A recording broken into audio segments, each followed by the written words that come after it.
how's it going? Welcome to your favourite weekly news roundup, formerly known as The Shite You See on the BBC, cunningly rebranded to the BBC Spews for extremely complex and technical reasons, in that YouTube kept hiding it, possibly because of the obscene title. I don't know. Shite isn't even obscene, is it? I'm sure I used to use that one when I was like 12 at school and none of the teachers used to care. That might have just been Middlesbrough schools though. I think twat was alright as well. I'm sure, unless I'm remembering it wrong, the PE teacher used to say, twat it, when he wanted you to hit the ball hard. Twat it. I think only fuck and cunt were frowned upon in my school.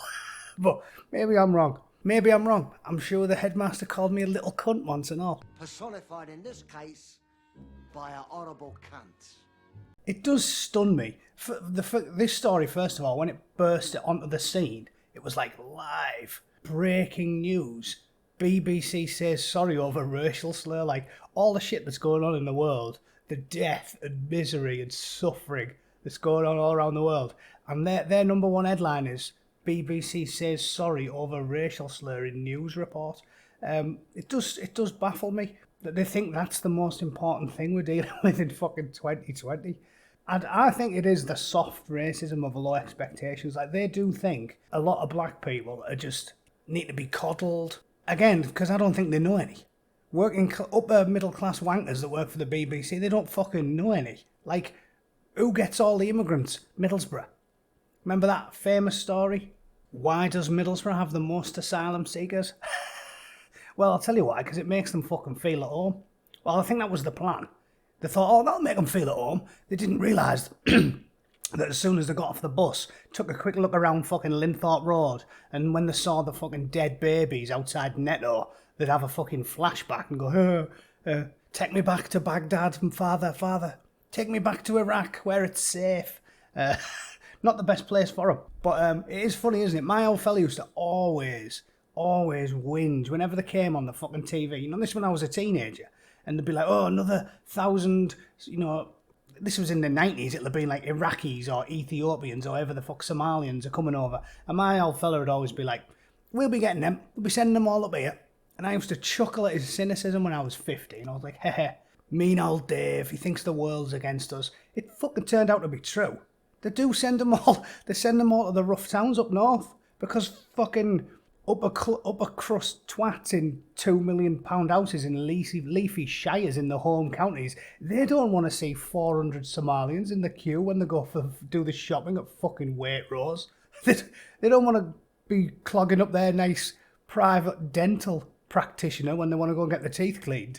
So they fucking ditch them all up north, and then I want to go and buy a fucking six-pack, and I have to wade through a horde of fucking shrieking tribesmen.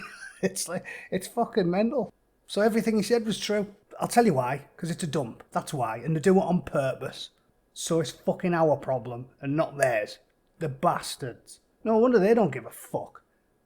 Anyway, I went off on a tangent again. I've got a habit of doing that. So, but yeah, they don't know any. Working class people grow up with fucking ethnic minorities. My school, there was a few. Pakistani, African, there was two lads, I think their dad was a doctor or something, and they came over. And, you know, we play football with them on the fucking tennis courts and grow up with them, and they fucking end up talking like us and supporting the local team, and then they get integrated when there's a normal, manageable number. It's only when they've started drop shipping fucking hundreds of thousands of them into Europe, you get places like Molenbeek or fucking Bradford or somewhere where they just don't integrate because there's thousands of them taking over entire streets. It totally makes sense, doesn't it? You get well-integrated British kids if you drop one Somalian family in a massive estate and everyone around them's English. Those kids grow up and go to school with and play with the kids around them, and then 10 years later you've got an integrated kid. He talks like me, he sounds like me, he supports the same terrible fucking football team. I mean, not a sexy accent, probably wishes he could retain his fucking Somalian pirate accent, but it is what it is. At least he ends up integrated and he feels British. If you let in 500 Somalian families and you just go, I'll tell you what, let's just give them 9 streets, have them. Next thing, those 9 streets are Somalia. They're fucking roasting goats in a fire pit in the fucking front garden, and the social worker turns up and he's like, you've got a gas oven in there, lads. And they're like, fuck off. This is how we do it. Like, of course they're not going to integrate. Again, you can't even blame them. You've got to blame us for being fucking stupid enough to do it that way. It seems logical to me. Like, if I was in charge, that's what I'd do. I'd literally tell them where to live. I wouldn't be like, oh yeah, do whatever you like, lads. Could fix the problem by just going, right, get the fucking map out, grid references over the whole of the UK, and every time you get a family to disperse, you fucking do it by kilometre grid squares. Nearest town or village, one click, bam, family. One click, bam, family. Do it across the fucking whole UK. That's how you integrate them. But we don't do that. We stick fucking 500 of the cunts in one little shitty neighbourhood, and it turns into little Iraq, or wherever the fuck they're from. It makes no sense at all. And again, if normal working class people know this, why don't they? Fucking useless, that's why. So yeah, they don't... Middle class arseholes don't know any. They don't know any black people. And as such, they've never hung out with one. They think they're all fucking whiny, emotionally incontinent, histrionic, fucking perpetual victims like they are. You know, need to lie on a psychiatrist's couch. The fucking... if I was a black man, I'd be pissed off with the BBC thinking I'm such a fucking whiny loser. Like, this is what they lead with. If anyone doesn't know the story, the N-word was used in full in a report about racially aggravated attack in Bristol. Well, they're not using it in a mean way. Then other sort, I'm assuming, kid who did a racist attack used the N-word while assaulting him or something, and he shouted, "You N-word bastard," or whatever. And they just reported it, and, you know, some posh newsreader with his RP accent repeated the term. Is that worthy of the fucking big headline of the day? Christ on a bike. You'd think the way they've made it mountain out of this molehill that, like, I don't know, Victoria Derbyshire had been caught fucking... Victoria Derbyshire had kicked the fuck out of Mr. Motivator in a pub car park. Like, it doesn't make any sense. So yeah, bollocks. I'm not even going to cover it. A posh newsreader uttered the dreaded word, the word that must not be named, such is its power, and apparently everyone's freaked out about it. Who gives a fuck? Big news stories like this. Oxford Street stabbing, 3 arrested after teen killed. They're hidden away, squirreled away down a little digital back alley in the regions section. And they just don't give a fuck, do they? Tiny little fucking 5 lines. It's like, oh yeah, kids killed. Sadiq Khan said tragic death, senseless loss of life. My heart goes out to family and friends. I mean, that's just on rote by now. It's like it's got a tick. Whenever someone gets stabbed, he repeats the same line. Heart goes out to family and friends. 0 fucks given. Doesn't do anything about it. Kid's getting knifed. He's busy pulling down fucking advertising that reinforces gender stereotypes or some fucking nonsense. Trivial nonsense. He really is a madman, Sadiq Khan. Worrying about posters and shit. It's the equivalent of you come home from work, walk in the living room, your missus is getting fucking gang raped by gypsies on the fucking couch. The dog's getting its head sawn off by a fucking jihadi, and you've accidentally left the tap running in the kitchen, and you step over your wife, manoeuvre around the jihadi, and run through to turn the fucking tap off. Don't want to waste any water. Climate change. What about the gang rape and the animal death? What about those things? Focus on the important shit, like the dead kids, Sadiq, and maybe don't worry so much about fucking body image or gender fluidity, you fucking dipshit. As for the rest of the website today, I mean, I think I'll do this one last because it's just comically bad. It's just the whole fucking... Just look at this bit, the culture section. Every story is politically motivated. You've got, like, editor's picks. I'm showing you the whole page here because I don't want to be accused of picking and choosing my stories. Whole page, editor's picks. It's 4 stars for Lovecraft Country. Of course you give it 4 stars. You know why? Because it's ambitious and unwieldy, because it's all about a dynamic, bracing adventure with the power of black culture. So of course I'm going to give it 4 stars. It could just be those fuckers sat at a table talking about the weather for an hour and they'd give it fucking 4 stars. They're obsessed with it. So yeah, wonderful. The power of black culture, the amazing power of black culture. And then what else have we got? Literature, the most shocking tell-all memoirs. Oh look, Mary Trump, they love telling you all that shit Mary Trump come out with The Donald. They can't stay away from him. They have an unhealthy fascination with the president of a foreign country on the BBC, don't they? And then you've got music, the band who brought gay sex to pop. Like, that's what people want to read about. And finally, you've got identities, the birth of Black is Beautiful. So every story, you've got black culture's amazing, Donald Trump's a cunt, gay sex is fucking mint, and the birth of Black is Beautiful. The gay ecstasy of the village people. The words they use. The gay ecstasy. Well, I am impressed with that tash, like. That is fucking hoofing, that, isn't it? That is an absolute man's tash. Weird how they don't complain about cultural appropriation for the guy wearing the Native American headgear, though, eh? Nobody cares. Nobody cares about that. As long as you're raving, you can fucking wear what you like. You know, one could argue that's possibly a privilege on their behalf, but I better wind my fucking neck in, hadn't I? This is funny as well. Top story on BBC Work Life: the gender pay gap no one talks about. Really? No one talks about it? I assure nobody talks about it. It's been fucking first time I've even heard the word gender pay gap. What does that mean? I've never heard that. So no one's talking about that. They haven't spent the last 5 fucking years battering me round the fucking head with the same bastard story, have they? They didn't have Kathy Newman acting like a fucking twat in front of the entire world, badgering a perfectly reasonable, polite fellow about gender pay gaps. A woman that earns fucking hundreds of thousands of pounds every year for doing fuck all. Nah, no one talks about it, BBC. Definitely not. I've never even heard the fucking term. I won't talk too much about this, because if you're sensible enough to be following me on fucking YouTube, you probably already know all of the literature regarding this fucking nonsense, but I will cover the very basics for anyone who doesn't. So the story says, it's not just base pay that women earn less of compared to men in the workplace. Equity-based awards like stock option grants are more often offered to men, new research finds. Well, I'll stop you there, lads. In fact, I should have stopped you in the very first sentence. It's not just base pay that women earn less of compared to men in the workplace. Can I have a word? Can I have a word there? Your first sentence is fucking bollocks. I'll stop you there. Almost no cases exist in this day and age in Western countries where a man and a woman are doing the identical job and they're getting paid differently. Almost none. Because the second that happens, the woman goes to a fucking employment tribunal and you get gorilla fucked by the fucking chancellor or whoever the local authority is.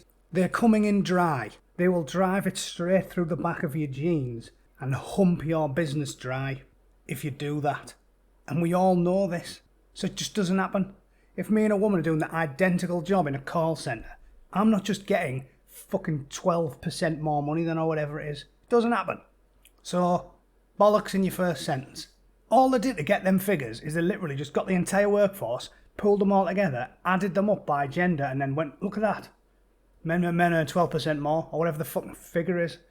And you're including people like Mark fucking Zuckerberg there, completely ignoring the fact that when people have the free choice in free countries, women make different choices. It's literally that simple. And in countries where they're even more happy and middle class and people have got tons of money, the gap gets bigger.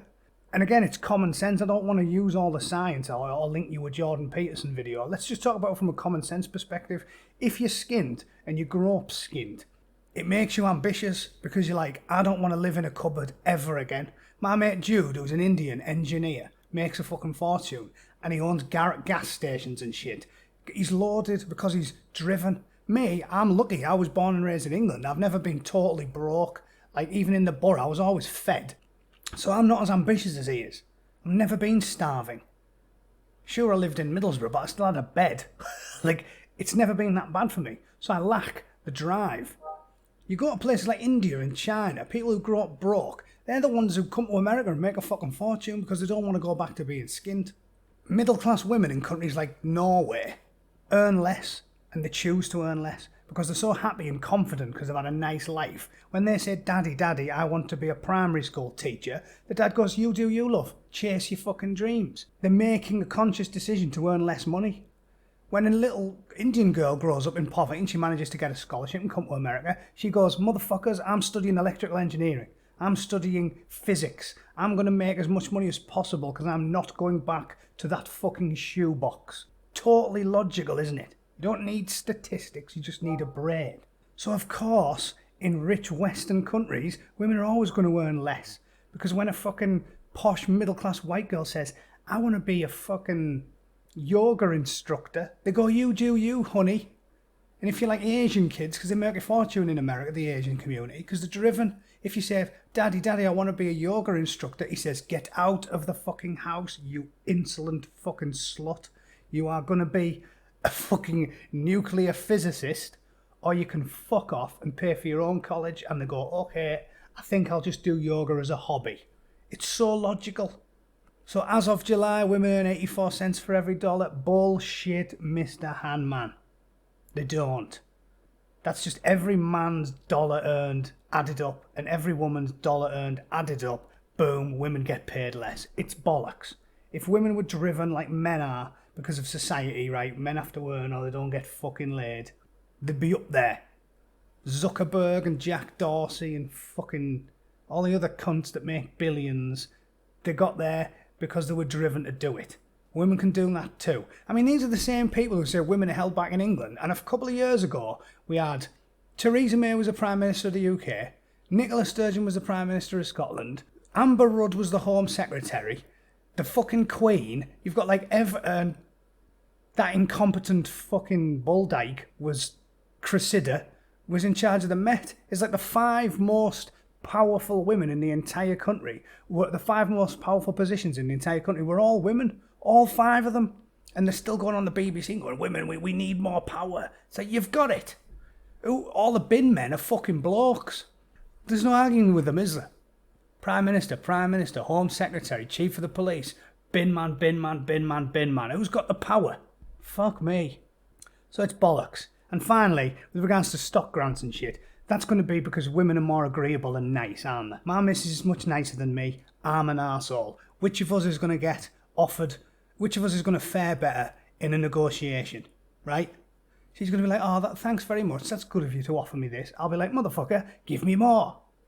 Again, it's not because of the patriarchy, it's because of individual choices for free people. And if you let free people make their own decisions, well, guess what? A lot of women are going to choose to be primary school teachers.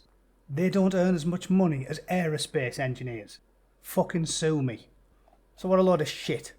I won't drop your IQ any lower by going through the whole story. I'll link it. And if you're, having a shit and you want to drop your IQ by 20 points, have a fucking read.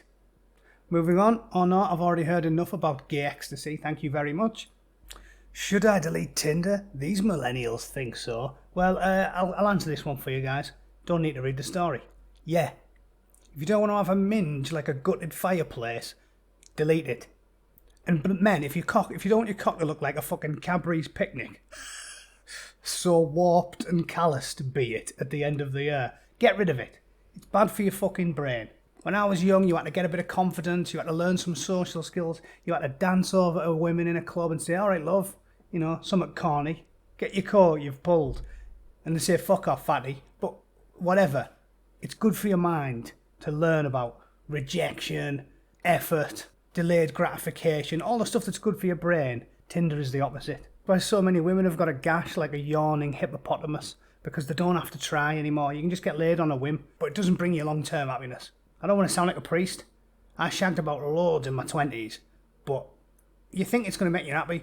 Once you've been there, done there, got the t-shirt, you sort of realise that you need something more from a relationship, not just getting pissed and dunking one into birds outside in alleys around military bases. It's ridiculous. It says Camilla swiped on Tinder every day for 6 months until she realised its exhaustive impact on her mental health. Yes, and on her wet lettuce. Seriously, kids, get used to just sucking it up, dealing with rejection and having a go with real women in person. It's better for your brain. And your cock won't look like a gnarled branch when you're 30. Last one to talk over. This one's funny. More space on the BBC webpage for narcissistic, mentally ill, spoiled women. In sophomore year, I decided to run for my high school election. I wanted to use that 5 minutes of speech time to show people I exist. Straight away, you know what I'm going to say? I hate the way they talk. They all use the same deliberately confusing dictionary, don't they? They try and obscure all their words behind this social justice speak, new speak. Exist is one of their favourites. They say like, oh, deny their right to exist. Show people I exist. Everyone knows you exist. You're fucking annoying and whiny. You whine all the time. All you do is fucking whinge. We know you exist. We just think you're a twat. During my speech, I ripped the script and told them I was going to speak from my heart. I also wrote a song that would rhyme with my last name. Every time you eat a cow, every time you fall down and say ow, vote for Angel Yell.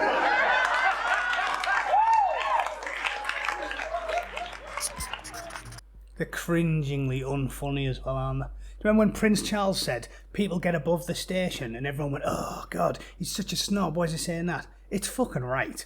He was basically saying, people who can't sing want to be singers, people who can't act want to be actors, and people who fucking aren't funny want to be comedians. And it's fucking true. Like, I don't think I'm funny enough to be a professional comedian. I've done stand-up. I thought I was better than 80% of the people in the fucking room, but, not top tier, you know. So it's like, fuck it, I'll leave that for people who've got real talent for it. But nowadays, we keep banging this message on that you can be anything. I'm a disabled midget. You can be a basketball player. I've got a face like a melted welly. You can be a model. My voice sounds like fucking a gargle with whiskey and razor blades every day. You can be a fucking opera singer. We're living in a fucking fantasy land. We should be telling people, stick to what you're fucking good at. And whoever told her she should be a professional fucking comedian he's having a fucking laugh. He's funnier than her, whoever told her.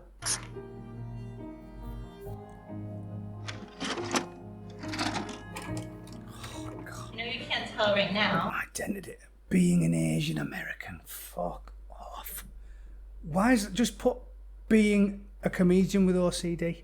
Why do you have to tell us what you are all the time? The only thing that matters about being a comedian is being funny, which you've spectacularly fucking failed at in the first 30 seconds. But being an Asian American doesn't make you any funnier. It's what I said in my last couple of videos. It's true, isn't it? Only two groups of people are obsessed with your race or your gender, and it's Nazis and the woke. The only two groups that care. Everybody else, centre left, centre right, they don't care what you are. They care what you think and how you act. But those two groups, they are fucking obsessed with what you happen to be. The sad bastards. But in high school, I was really, really, really awkward and quiet and shy. I was born in Queens, New York in 1985. Just giving us a life story. Let's jump forward a bit. Don't care. Baby photos. Dive into my memory, I saw a girl who's always anxious, indecisive, and overthinking. And I wanted to know why. But mental health wasn't something we talked about in the family. Perhaps one of the... No, it's because most families don't. You're not special. Do you think gruff, fucking working class blokes talk about it? They always make out like the people who are least affected by a problem are the ones who are most affected by it. The numbers are in. The people affected most by mental health issues are, well, look at the fucking suicide statistics. It's not middle class fucking Asian women, it's poor fucking white men. They're the guys who are topping themselves. They're the guys who don't talk about mental health. Middle class Asian fucking women talk about mental health all the time. Bricklayers from Leeds don't. Imagine me coming downstairs like, morning dad, I wish to discuss my mental health. He'd say, take your fucking head for a shit and then get to school, you little cunt. That's what I'd have got. But you don't see me whinging about it. The reasons was because English was my second language, even though I was born in America. My parents spoke to me in Cantonese, and they figured I would pick up English quickly. Little did they know, I needed to answer 3 questions to determine if I will continue English as a second language class. What color is the sky? Blue. Favorite food? Corn? And then the teacher said, touch your toes. I kept sitting and then I just went like that. I was like, can't reach, but she'll know what I mean. She didn't know what I meant. She wrote down that I touched my knees and then I had to take the ESL class. Yeah. Only when I stand on I don't get the joke. I think I laughed more when my fucking dog got ran over. stage, I'm able to use comedy to laugh at myself, to ask for that attention that I'm afraid to ask for. And the last slide is my parents telling me that they love me. Just kidding. Asian parents don't tell families they love. They never use that word. I love how I surprised everyone and the feeling to be on stage and have people. You know, she just seems to be in the same vein of how so many comedians are out here in the States. Like, when you got like a comedy night and you're doing like open mic and stuff, 9 out of 10 of them are literally just talentless people getting up there and going, oh, I'm black, so let me talk about stereotypes of black people for 20 minutes. Or I'm Mexican, let me laugh about Mexican gardeners and talk about Mexican stereotypes. Or I'm a fucking in a wheelchair, let's talk about disabled people. Like, I've seen it. As soon as you see them rolling up there in a wheelchair, you know everything they're going to talk about is comical stereotypes about disabled people. And it's why the talented ones, like Chris Rock, don't only talk about black stereotypes. Like, they do sometimes because it's an easy way to get a laugh, but they actually branch out at all. And it's why people like Louis C.K. or Seinfeld or whatever, you can see that they're actually funny because they have to just talk about all sorts of shit. They don't just get up and talk about being a white man for half an hour. They have to actually learn something. They have to get some good material. But 99% of these fuckers, literally, it's something like, Asians do this, ha ha ha. Asians do that, ha ha ha. Not fucking funny. Unoriginal. Boring as fuck. Being Asian isn't a talent. People listen to me, but I also battle with my fears and anxiety. Sometimes I disguise my nervousness by acting extra nervous on stage. I feel like I don't have any confidence at all. Despite doing all of these, I always feel something was off. I procrastinate a lot, I stress out on everything, and I just bite my nails all the time. For a while I was convinced that what I felt was normal, but something else still bothered me. Most of my days, it would be hard to get out of bed, and I would leave myself only 10 minutes to get ready for work. I would rush out and usually just miss the subway. So you're a fucking mess, love. You're a fucking mess, and you're shit at admin, so you want an excuse to be a twat, professionally, right? I'm guessing that's what's coming. A professional diagnosis that you're a fucking idiot. And the thoughts would start coming in. I could wait 11 minutes for the next one, or I could walk and take a bus, or I could take a $60 cab, but that's so much money. What if I called my dad to drive me? I would still have to wait, though. Call your dad to drive you at fucking 30. Get a fucking grip. Again, you're not doing your kids any favours if you spoil them. My dad would massively fuck me off at the high port if I even was stupid enough to ring him. And breeding that into me is a good thing, because it makes you self-reliant. What a fucking clusterfuck of a child. Why am I always waking up late? What am I doing with my life? And then I start crying in the middle of the platform. Crying in the middle of the fucking platform. My head operates like this for everything I decide. And I feel like I have to make a quick decision, but I just can't. Then that makes me think, if something as simple as this caused me to break down, how am I going to make decisions on bigger issues? So 14 years after that initial doctor visit, I decided to find a therapist who was a woman. I decided to find a therapist who was a woman of colour. Nazi Asian. Surely the only thing you care about is this therapist is a competent therapist and professionally trained and has the necessary educational requirements. Who gives a fuck about that? Imagine me doing that. On the off chance I ever needed a therapist, I wouldn't be like, yeah, it's got to be a white bloke. No, I don't care if Mrs. fucking so-and-so is well educated. Fuck off, she needs to be a hairy ass white bloke. If these people are fucking nuts.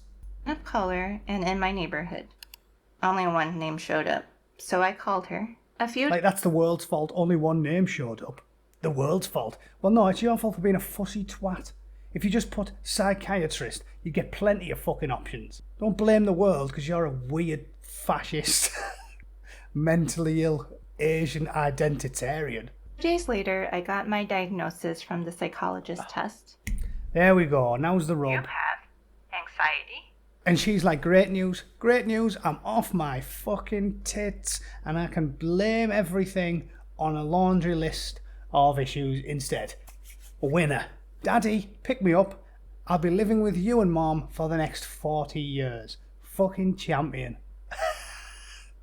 Well, what a pile of shite, there's that. Just a pointless 7-minute screed about identity politics, being a fucking loser, and blaming everyone but yourself for being shit at life. Cheers for that, BBC. I'm glad you wasted taxpayers' money on absolute fucking drivel. But still, better than talking about real issues, isn't it?